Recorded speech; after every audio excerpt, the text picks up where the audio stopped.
Welcome to Dmitri's Door. Thank you for stepping in. I hope you take a comfortable position, breathe in, breathe out, take a cup of tea, and join in, where we will explore the root of freedom, fear, desire, creativity, entrepreneurship, and what it all means. You won't be given answers, but rather questions that help you find your own.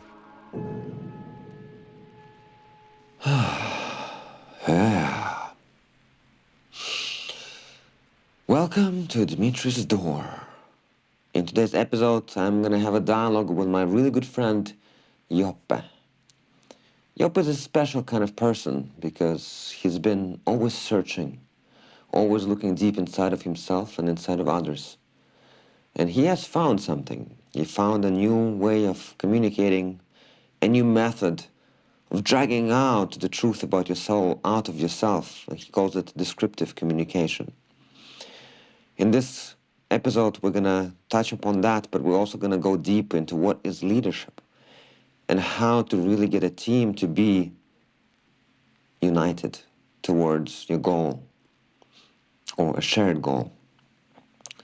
So, without further ado, strap in, sit down, hopefully in a meditative sitting position where you can really take it in.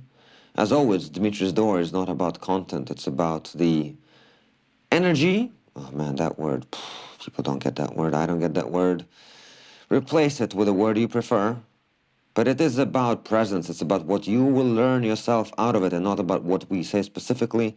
It's about your interaction with the content, about your ideas that you generate as a result of listening to the podcast. So once again, without further ado, this is me and Joppe on leadership. Enjoy. Welcome, Joppe. Thank you for being with me here today. My pleasure. A little bit spontaneous podcast recording as we were working together, and I had this feeling that the conversations we had were very interesting, and I really felt that it is a time to actually put it on a recording, because I always feel that some of the best conversations in life happen between people and they're never recorded, and I think people can get a lot out of it. So welcome to the podcast called Dmitri's Door, and let's explore where it takes us. There's a reason I really thought that, hey, let's do it right now. Let's sit down and record. It was because we started talking about leadership, and we both worked companies with leaders, and we both worked in organizations where people are leaders. And I'm always exploring within myself what it means to be a leader. And I guess you have a lot of experience as well with teams. So maybe to get it off, what do you think about leadership? What is that quality? It's a very difficult question. I notice time and time again that no matter whether it's like volunteering or whether it's companies or co-creation, that two things can happen. Either people think they don't want a leader, so there's like a flat hierarchy, but then eventually leaders still emerge from that. It's not a flat hierarchy. Or there's a strong hierarchy, but then leaders think that simply because there's leadership and hierarchy, people will start doing stuff. And I don't understand that. Or that people assume that because a company has their values, the 3 V's or whatever, that therefore people follow that, as if leadership has nothing to do with loyalty. And I don't understand that, as if leadership has nothing to do with meaning. And I keep noticing time and time again that people will more likely follow those who create clarity and safety, and who include people in decision making, and who let people do things the way that they think it should be done. But it doesn't happen a lot. And I find it strange that after all these years of companies and CEOs and startups, as if people still don't get it. And I don't understand where that comes from. What I realize is that there's so many kinds of leadership. And in my mind, I kind of judge some kinds of leadership. And what is confusing to me very often is that there are kinds of leadership that I would not want to work with, that are highly effective when it comes to making profits, right? So you can You can exploit people, right? And you can be like not caring about people. You can fire people very easily. You can put very high objectives and pressure people, micromanage people. Psychopathy. Psychopathy, yes, that's the word. And then very often that leads to profits, right? Because you're not valuing people properly, and therefore sometimes the markets reward poor leadership. And therefore I'm not so much interested in that kind of leadership, even though it can be effective in terms of, again, money making. But people don't feel good in that environment. So as you say, I'm also interested more about, okay, what does it mean to be a leader where you can actually take care of your people and where people can feel well? I'm curious also what you said about that it means loyalty and meaning and clarity. Those are the words kind of you put there. I'm curious what you mean by that. Well, I mean, if there's no sense of meaning in what we do, then why would we do it? What is Money? meaning? Well, that's a very deep question. So there's this idea that people work for money, right? Sure. Which is true. We need Yeah. to pay the bills. But I think it's way more than that. If that would be the only incentive, then it would be really easy, right? Yeah, sure. But people are driven by more. So then meaning comes in automatically, I think, purpose. And meaning to me means to be driven by something that we want for ourselves, for our children, for our environment. And then we can create something bigger than I can do by myself, right? But how many companies or managers do that? Not a lot. Not a lot. Yeah. Nobody really talks about that. And I think one of the reasons is that too many managers, leaders, they're busy working. And if you're a manager, I don't understand why you're working. You shouldn't be working, you should be managing. And I get it because you're a manager and you have a team and then somebody leaves. All of a sudden you have 1.5 jobs and the thing still needs to happen and your boss is pressuring you and the boss is pressured by the investors or the shareholders. More profit, more this, more that. And I think that we don't really ask leaders the question, what do you want? We don't really ask employees, what do you want? And even if we do ask, we don't really listen. We don't really do anything with it. Or if we ask, we don't really ask it well enough and in enough different ways that we get an answer. I feel like we have created a world where there's all these pre-programmed answers, right? Like I've seen this happen at companies where a company gets the feedback form, right? And then leadership gets back, oh, everybody's happy. But that's most of the time the case. That doesn't make any sense. People don't really complain about anything. Why don't they complain about anything, or why don't they think that things could be better? It's because they are primed to give a certain answer. Also, in a forum, it's very different what I answer than if we would sit down and talk for an hour. Right, have like a real conversation. Right? So one thing I've seen time and time again is that in a meeting, a leader asks, does everybody know what to do? Yes, thank you. And then you start. But people are programmed to answer yes and think that they have to be able to solve it by themselves. How many people feel comfortable in a meeting to say, I have no clue what we're doing? Right, you're immediately left out, right? You're left out, you're judged, how dare you kind of thing. Doesn't make any sense to me. So people need to feel safe and part of it, but are they part of it and do they feel safe? And then there's things like psychological safety team or something. But I've seen places where that exists and still there's no psychological safety. How is that possible? None of that makes any sense. And I think that has to do with the fact that very little companies, in my opinion, have an actual strategy that is also seen as important. Right. I feel like that there's 2 layers. Or, okay, let's say there's infinite amount of layers. But let's pick 2 layers. I feel like there's an outer layer which people do because they feel it's important or they read it in a book. Right. Right? Right. And then there is the real layer, like the meaning behind it. Right? So, for instance, values is a good example that you mentioned. I think very often people go like, well, every Harvard Business Review article says we should have values. Yes, exactly. Right? So what do? Well, you hire some consultant and you go like, okay, let's put some values because the numbers show that companies who have values are outperforming companies that don't have values. Yes, exactly. Therefore, let's go get some. Exactly. And so the companies just go and they have some fancy workshop and then they come up with values. But these values are not their real values. Exactly. And I feel like values are something you discover and not, it's not something you come up with. Exactly. You already have values.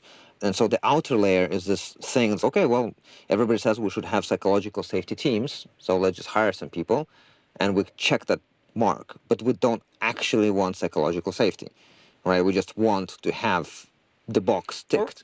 Or we don't even understand what psychological safety means. I was working in a company, And I was talking about the necessity of that conflict is important.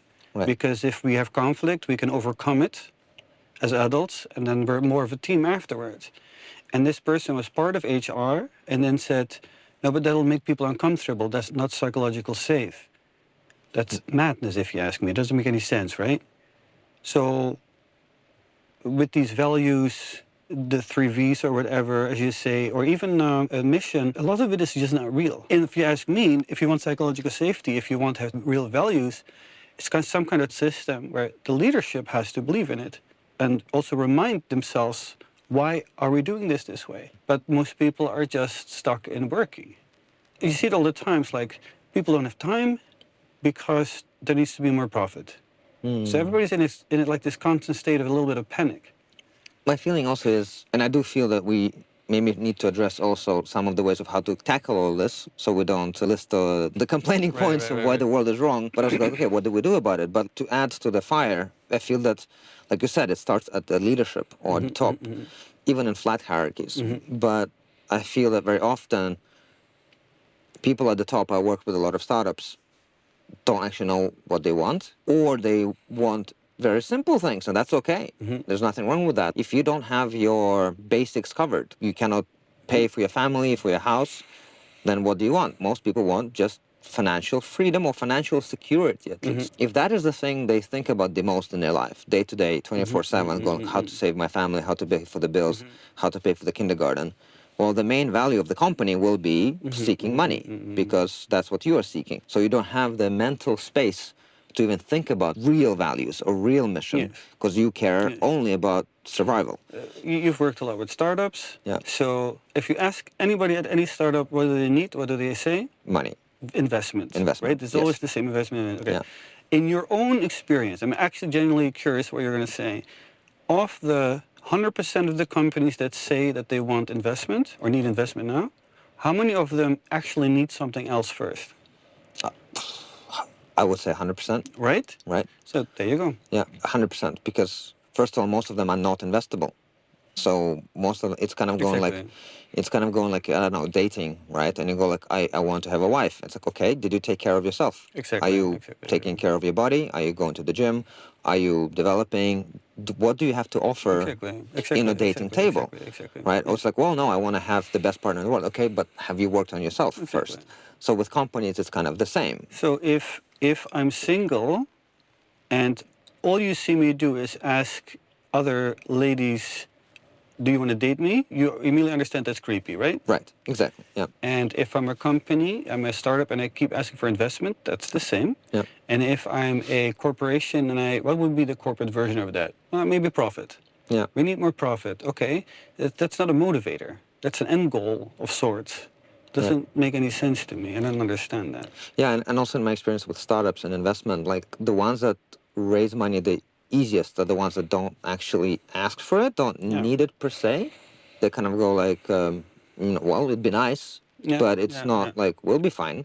There's some companies, I remember they even had a disclaimer on the website that, hey, if you're an investor, you have to follow these 10 criteria, and only if you do this, only then we'll talk to you. That already goes like, huh, these guys are different. I mean, if you have a company and they have certain values, how many people actually hire on that? I don't think a lot, because in my experience, most companies don't hire expertise per se. They just hire because there's a gap.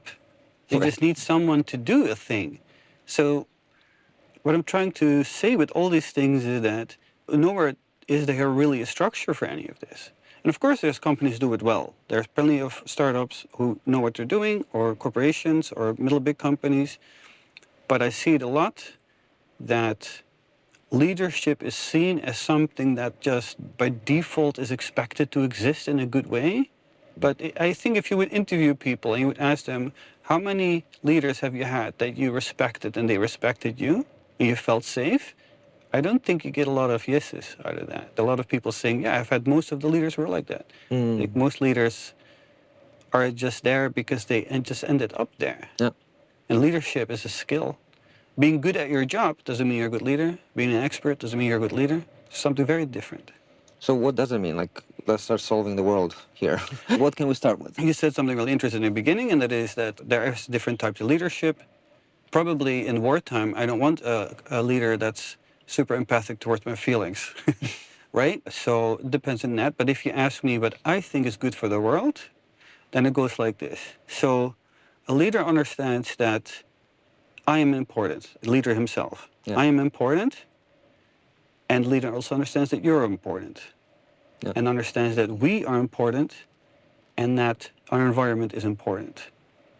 And I really believe that if we follow that logic, then we can create something that works. I love that. I think it's like So, a person who is seeing the full picture in yeah, some you ways and like understand? different layers. I'm a system, we are a system, and we're a system in our environment.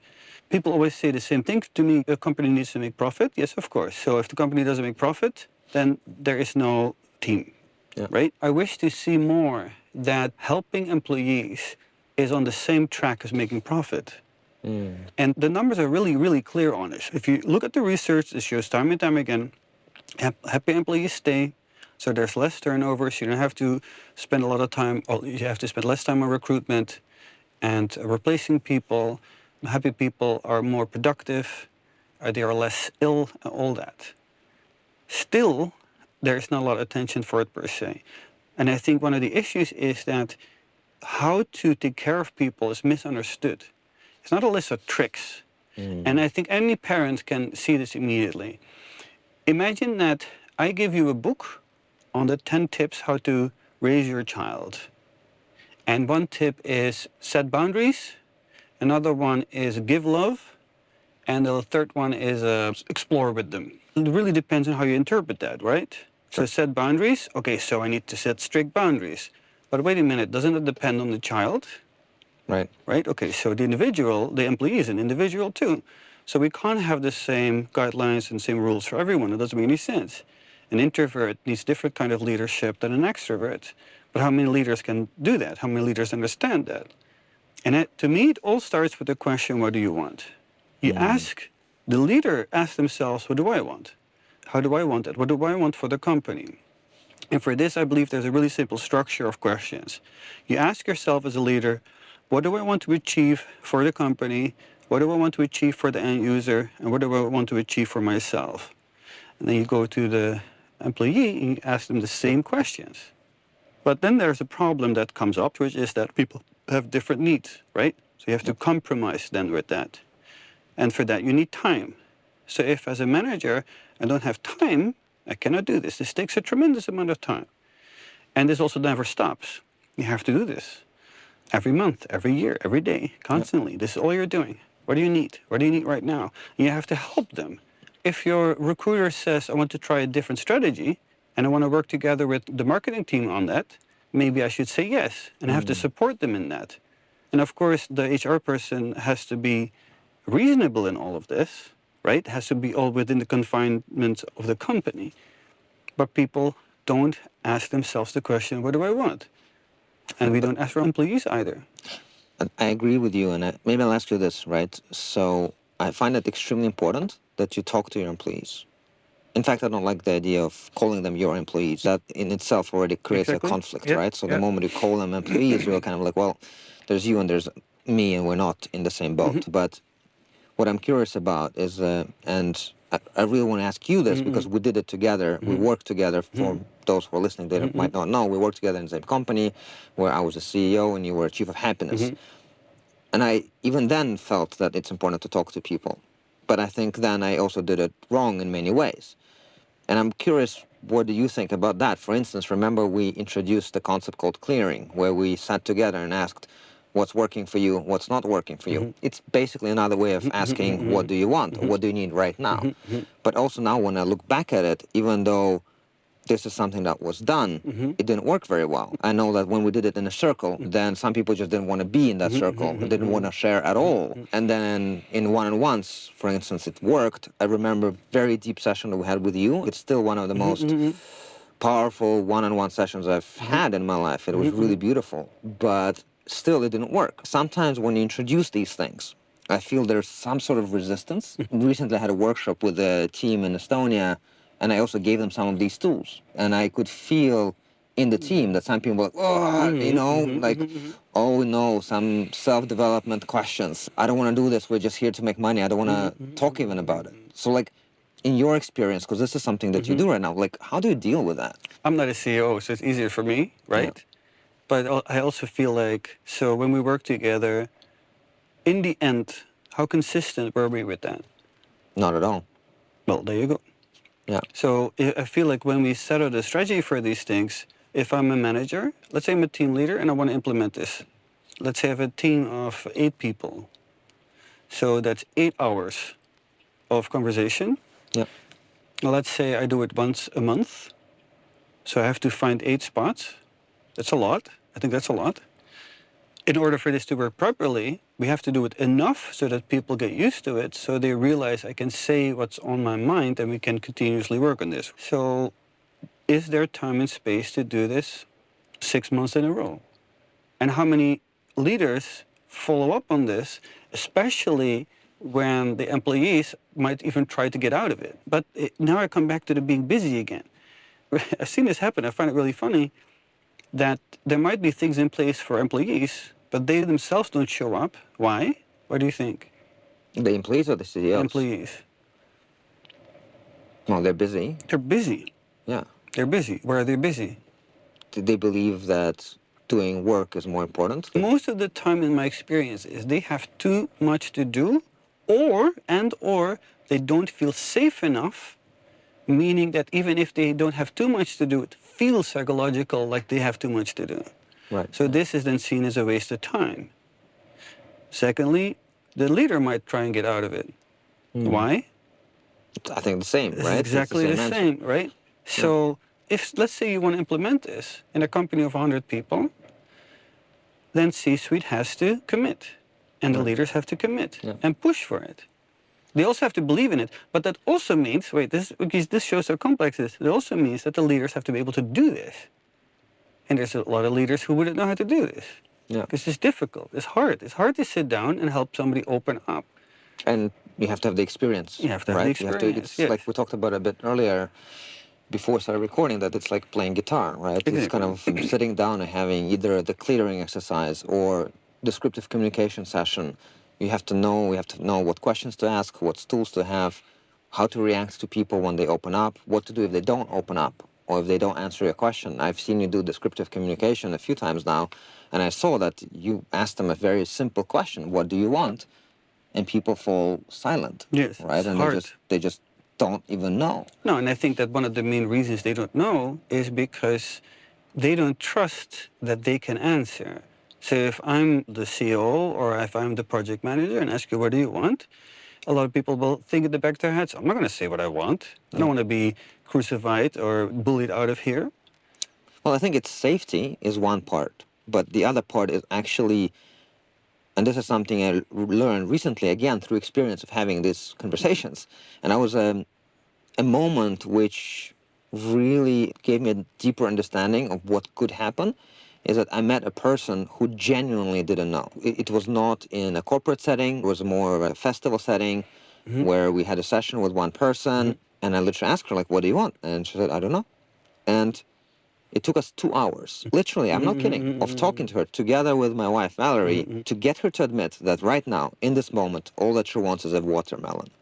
Right? Like, it's a simple thing. Because we were like, hey, what do you want? Do you want a blanket? Do you want some food? Do you want water? Do you want tea? Do you want to go for a walk?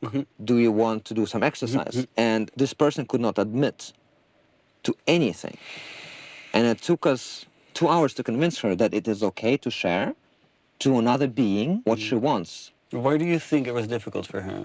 My feeling is that it's self-love. My feeling was that for many people it's difficult to love themselves, and it is even more difficult to ask someone else to love you. Wait, I have a question. So self-love, I have a feeling like intuitive understanding, but what's the practical version of that? Because self-love can mean so many things. How does that translate into real life? Like for example, practically knowing that my body right now wants to eat, right? And what does it want? Does it want a burger, which is probably not good for me right now? It might be good in another moment. Sometimes I love a burger, but maybe in this moment I want something nice and fresh, like a watermelon. And being able to know that my body actually wants something, identifying the correct something, and then going to get it, or in this person's case, asking someone else to bring it. But this is interesting. Actually, we're going full circle now. So if I answer the question, what do I want? What do I get in return? I think if you answer it to yourself, then you basically get an action plan right away. Right? You can get it. What's action? Think about the beginning of our conversation. Action is, well, you get up and do it, right? Which is? I can tell you, but I'm curious to see if you give me a few more questions. Yeah. Give me a question. Thinking how to not spoil it straight away. So action is a direction, right? Yeah. Okay. What does that give me? Well, I think it comes back to our kind of self-leadership. Yeah. Right? So you are able to describe to yourself. It's the same. What do you want?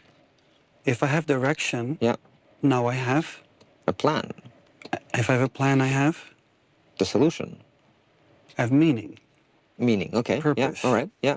Okay. Earlier we're talking about what is purpose, what is meaning. Yeah. It's just direction. So if I'm a leader and I ask myself, what do I want? I create direction, therefore I create meaning and purpose. Yeah. Your values come probably from that.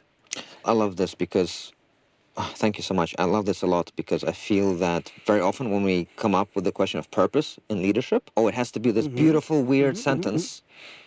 And sometimes leadership and purpose is like, get me a watermelon. What I like about it is this. So let's say I ask you what do you want, you say I don't want anything. Yeah. Right? Or I don't know what I want. And then indeed, what do you want now? Well, I'm hungry. I want a sandwich. Okay. You want a sandwich, so what do we do?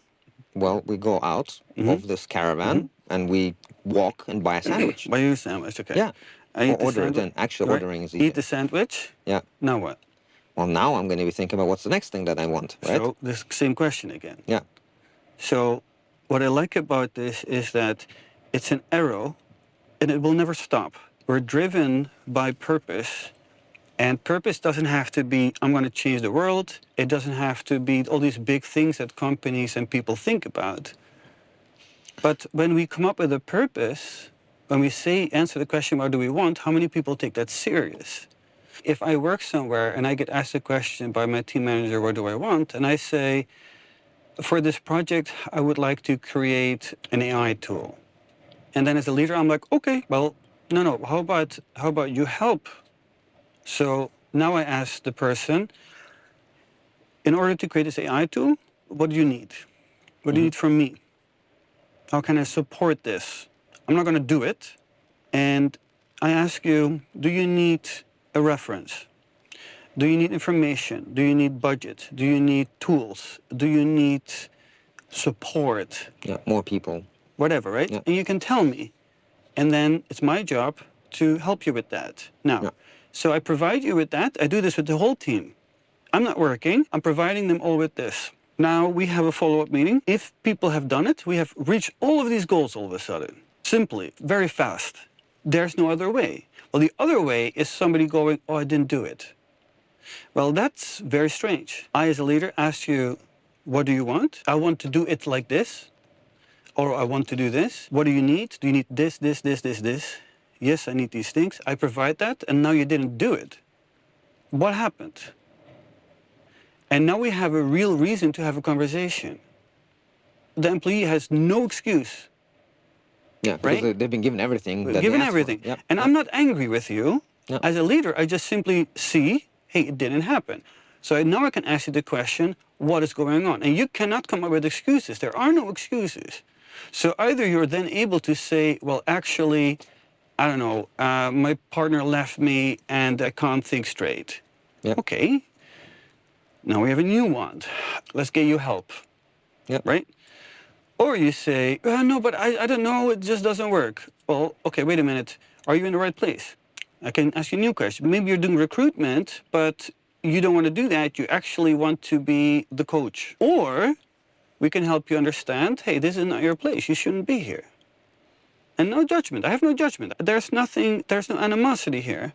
But we ask you to do these things. We provided you with everything that you needed. You have all this, if you need freedom, we give you freedom. If you need guidance, we give you guidance. You didn't do it, therefore, what is going on? What if there are things you cannot provide? Like, say, budget is a common one. Well, I mean, as leader, it's my job to then help figure out a compromise. So at least I don't want the employee to feel alone in this. So let's say it's a startup, right? Startups never have money, right? So we're like, well, I need 2,000K. Well, that we cannot do. Well, what do you need? Well, yeah, so I want to 3D print the prototype. Okay, let me make some calls. Does anybody know anybody with a 3D printer? And I know this sounds stupendously simple, but we don't do this. Most of the time, No, we we don't don't. do this. It reminds me of one thing I always say when it comes to parenting, and I think it's the same to my personal feeling about leadership. I feel like as a parent, you have one job, and that, to me, that summarizes parenting. All you have to do, you have to remain on the side of the child. There you go. No matter what happens, even if they do something wrong, you can accept that doing something wrong. It doesn't mean you say, oh, that's fine that you broke my No, favorite of course, iPhone, of course, right? of course, You of just be course. like, hey, you know what? I love you, but because you broke the iPhone, I feel bad because it took me a lot of time to buy it. And now I feel that if it was an accident, well, then it was an accident. But if they did it on purpose, it'd be like, well, look, now I need to work more to be able to buy a new one. I'm going to have some emotions, but it's not because I don't love you. It's not because you are wrong as a person. As a person, it's fine. But the actions that you did Yeah. were not acceptable. And don't get me wrong, you of course still need somebody to participate, right? Sure. So if you have somebody in your company that's just not interested in collaborating at all, well, then you have a whole different kind of problem. Sure. But I think with employees, it's the same. You know, I feel that very often managers and leaders, they're never on the side of the employees. No, They're going to go like, why not? why not? Well, my personal theory is that one is it's in the core of the word management. Why do you need to manage someone else? If you're managing, it means you're not trusting, right? Managing is not freedom. Managing is like, I'm going to put boundaries and you have to do what I say. It's not co-creation. And it comes from Frederick Taylor, who came up with the word management. All of this story where the reason management exists today is because we were trying to optimize how to manage the outputs. So I think it's in the core of the whole study of management, which I studied at university. We call people human resources. It's like a resource, and we manage it. So I think that's in the core of the problem, is that you put that as a conflict. Depending on the size of the company, you have conflictual interests. Like, as you said, shareholders, investors that you have to report to, and they want one thing. And then the employees or people working, they want a different thing. So there is a conflict, and you're not properly communicating to all parties to make sure there isn't one. So basically, you constantly have this conflictual situation. And I think it comes down to also trust, because one of the things why management exists in the first place is because Frederick Taylor said that his core belief is that the employee is lazy and cannot be trusted. What kind of system are you going to build if that's your core belief, right? You're not going to be like, oh, if they're lazy, cannot be trusted, oh, please help me, right? Do what you want. You're the best version of yourself. Express yourself in my company. If your core belief of the whole science of management is that employees are lazy, not to be trusted, you're going to build a prison, right? So I think that's at the core. If we trust and believe that employees have our best interests, then we can build a different world. Again, it's the same with parenting, right? If you believe your kids are good at their core, you love them, you trust them, but you know that they're developing and going through different stages and they have to learn and they won't be perfect at day one, but you're there to support them, they will grow into beautiful human beings. But if you constantly fear for them, you constantly repress them and put them into a prison cell, you're going to have issues. So I feel, to me, that's where the core is. Yeah, that makes a lot of sense. I mean, this is really complex, but I am working somewhere and I feel overwhelmed. I have too much to do. Let's say that I go to my boss and I say, it's too much. Okay, what's the obvious solution? Obvious solution is get help, right? Okay, well, that often doesn't work. Why not? Because it's not per se that it's too much work, it's that I don't get the support that I need. And that support can even be just psychological. With support, I don't mean like checking in on you per se. As I said, these things aren't tricks. But almost always you see this. If you take a random person and you create a safe environment, they will become more creative and they will become conscious risk takers. So a person might think they have too much work, but if I treat them in the right way and I support them properly, they might all of a sudden say, oh, actually not too much at all. It's easy. Does that make sense? And what I mean by that is that I know I just said, like, we were talking about the clearing, for instance. A manager might think, okay, what if I just plan a weekly chat with all of my employees once a week? Well, it really depends on how you do that. Are these talks useful? Does something come out of it? Do people walk out of that with a sense of support and less work? Or are we doing this and we're having coffee and it feels like a waste of time on some level? So even implementing that in itself doesn't mean anything if it doesn't have a real function.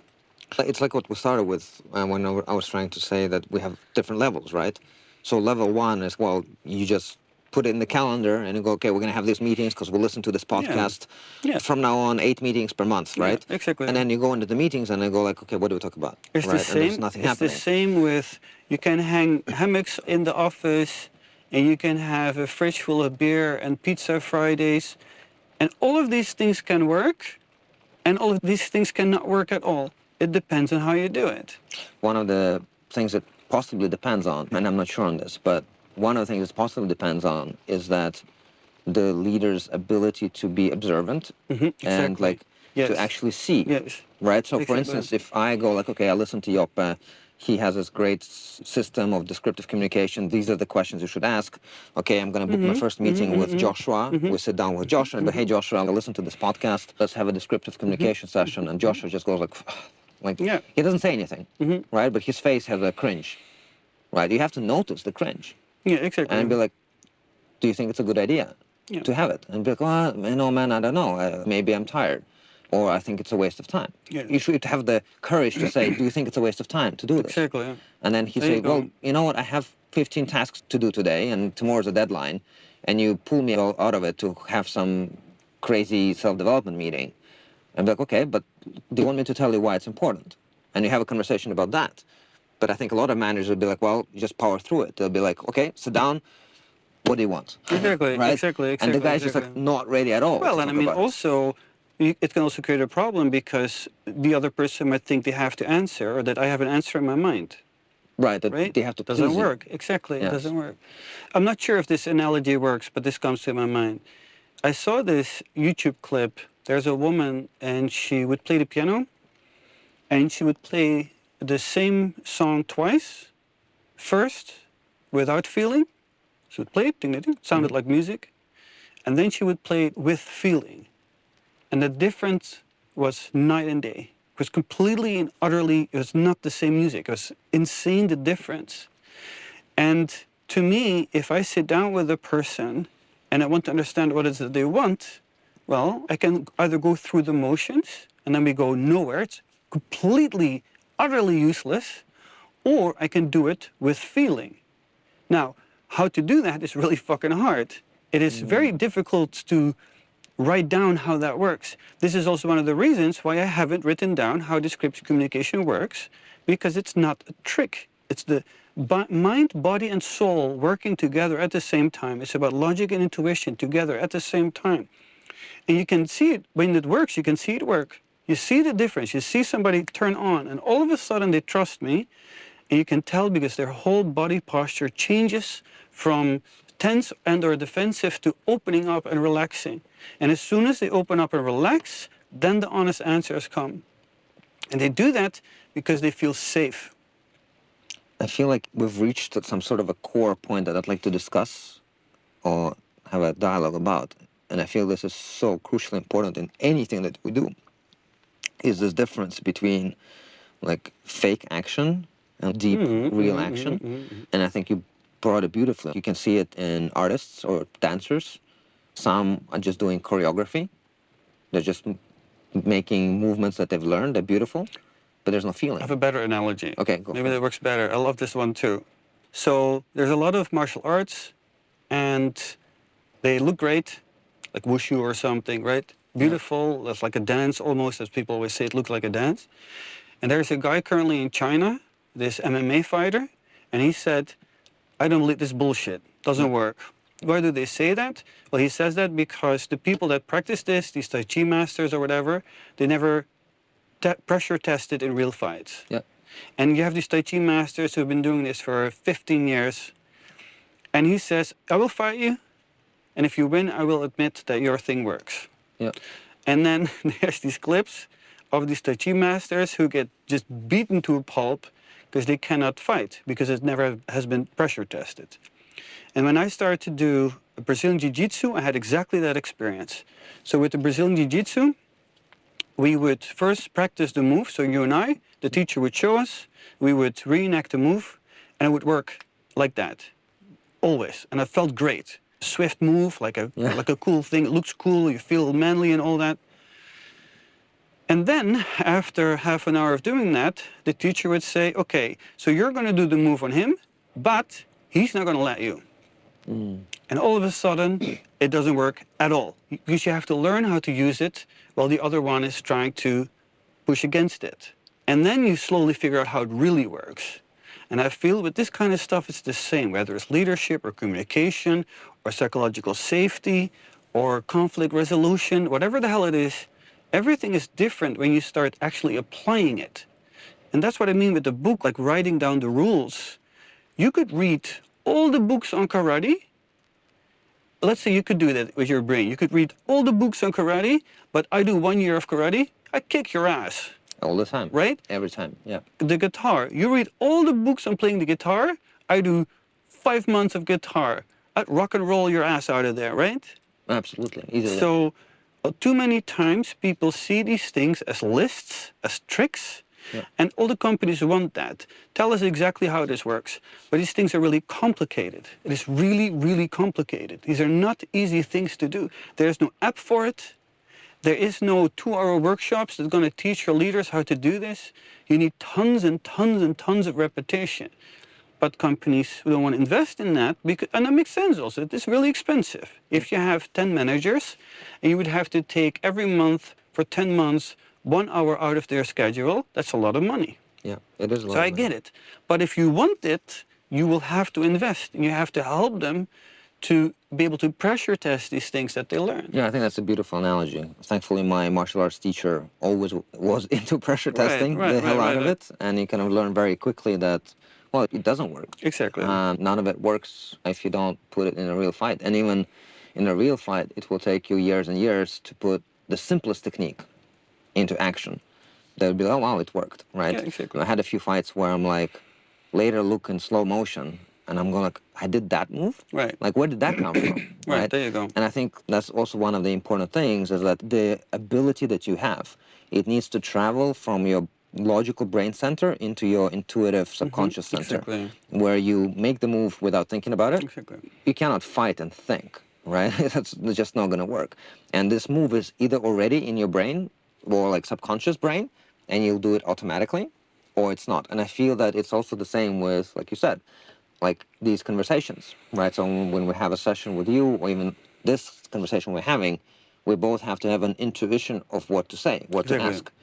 And that comes from a lot of experience. Yes. And I think there's no easy way to get to there. And my feeling is that the company building world is overly focused on the logic solution side of things, and is afraid to invest into intuition. Well, I'll be honest, this cannot be measured either.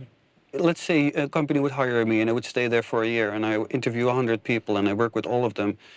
Even if things culturally would get very good, how can I prove that it was this? I cannot. So I can't show any statistics. I can't show the investors or the shareholders that it worked. I know it worked, and companies, they have found that difficult. I feel that in the end, it will reflect in results. Yeah, there will be results, but you cannot prove it was me. No, you cannot. What we can prove is 10 people clicking on a smiley face in an app. Well, you know what? I feel that it, in some ways, like sports teams, right? They have coaches, they have psychiatrists, they have a lot of different people who help. I recently had an interview with Jarex from esports. He's a world champion in Dota 2. And we were talking about it, and he was saying, yeah, there's a lot of support. Right? There's all kinds of people, from therapists to physical manual therapists to psychiatry to doctors to coaches. And that's in esports, right? Take football or some huge game. They have a whole mass of people, and in some ways they understand more than many corporations do in terms of what people need in order to perform. Because at the end, we can get through sheer practice to be top 10% in the world, but it can become top 1% or top 0%. It's no longer about technique. Now you're dealing with your brain, you're dealing with your feelings, you're dealing with emotions, whether you have a good relationship at home or not, because every little bit will affect your performance. And I feel companies don't take that seriously. And I agree, it's super hard to measure. I feel that very often when you help people on these paths, it might not even result in profits, but it might result in people choosing a different career or closing down the company. Yeah. I would say 50% of all the founders I coach should stop doing their business. Yeah, I know what you Right? mean. They should not have that startup because the core belief idea of the startup is just already corrupted. They never wanted to do that business. They'd rather be a musician or an artist or someone else, but they don't because they want money. And so where's to get money? Oh, startups, a lot of investment. I'm going to make a startup. Yeah, it's the same way a thing with a lot of people think they want to be a leader, Yeah. and then they're the leader. It's not easy. No. It's, Actually, I think one of the things that it's a thought I had is that you see, when you actually choose a career path, like say a doctor or a musician or a truck driver, doesn't matter, no judgment on any profession at all. But what I think is very interesting is that in a lot of these professions, it is clear what you need to do to be good. It is very clear. It's very easy to imagine. But when we talk about leadership, people have no idea what they're getting into. So for example, if they go like, oh, I want to build a startup. For instance, some people believe it's all about the product. Some people believe it's all about investments. Some people believe, et cetera, et cetera, et cetera. Very few people understand that being a leader is about actual like people, dialogue, conversations, putting processes in place, figuring out all these things we talk about, meaning, values. Very few people understand what does the job actually entail. So they have an imagination in their mind as to what being a CEO or leader is, and there is no way to know what it is in reality. So very often you're getting into the wrong job because you don't know what you want. Coming back to this, to your question, what do you want? If you don't know what you want, you might assume like you want money from a startup, but do you want to actually work with people? well, it even also happens with people before they even start working, in the sense that most people look for jobs that are available. They don't look for what it is that they want. So that it already kind of starts there. And of course, it's also a luxury. There has to be, whatever you want has to be available, I guess, or you have to be able to set out a strategy to get there. But the amount of people that I speak to that apply to jobs, they say, I don't even want to apply, but I need money. Let's say they get hired. That's their start. Their start is, I don't really want to be here. It's like dating. I don't It want is to. 100% like dating. I don't want to have a relationship. I want to have sex. Right. Right. Or I don't want to be alone.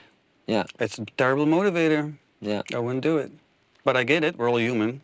We're human. Yeah. And those are needs that we have. Yep. And even Yeah. like financial needs is also needs that we have. But if we want people to be happy and to flourish and to be their best self and to grow into their potential, then we need to answer the question, what do you want? And as leaders, we need to make space for that.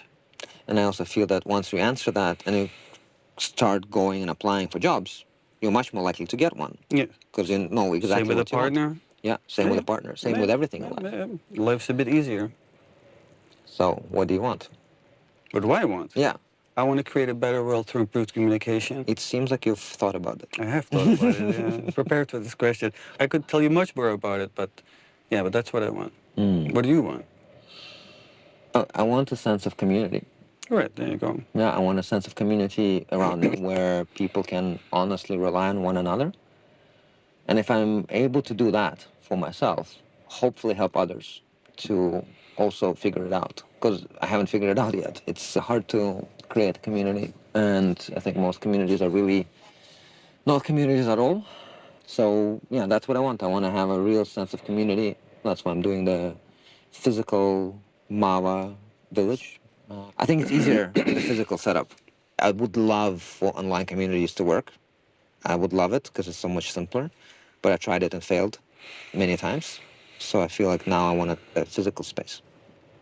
I feel we're reaching Saturation. saturation. Yes, I agree. I think it's also maybe a skill to feel for when the conversation is coming to an end. 100%.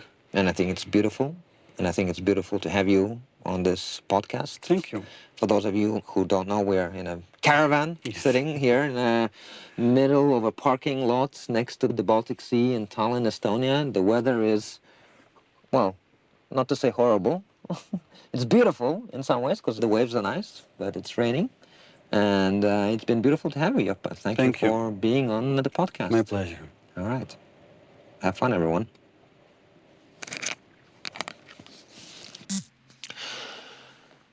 That was me and Joppe on leadership. And now I invite you for 5 minutes of contemplative meditation, where we close our eyes, sit down comfortably wherever you are. If you're driving, don't close your eyes. But if you're not, close your eyes, take a few deep breaths.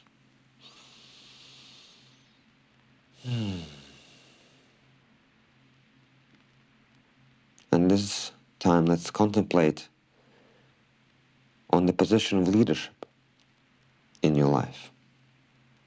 Even if you're not a leader of a company or a team, you are a leader for somebody. It might be your kids. It might be your parents. Sometimes it's friends who need your attention and help, who believe there's love inside of you, and so they come to you.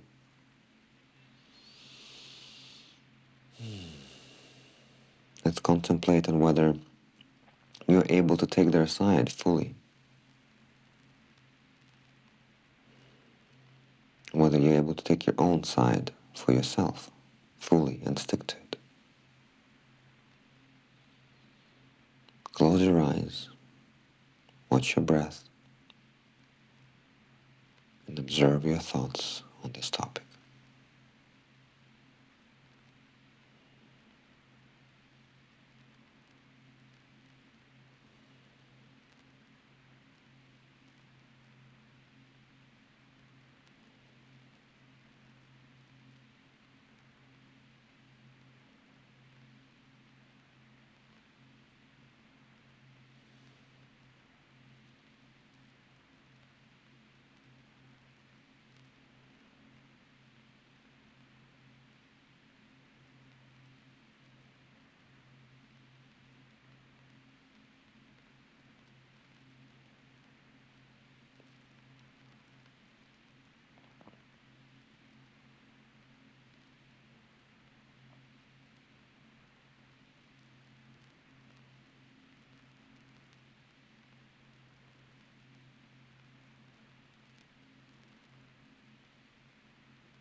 Let us slowly come back.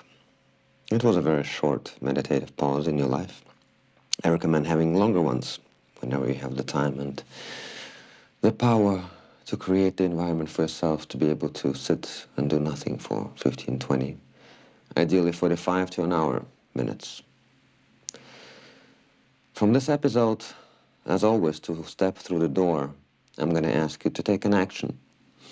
And this episode's action is to find somebody in your life and choose them to be the person you're going to be on their side.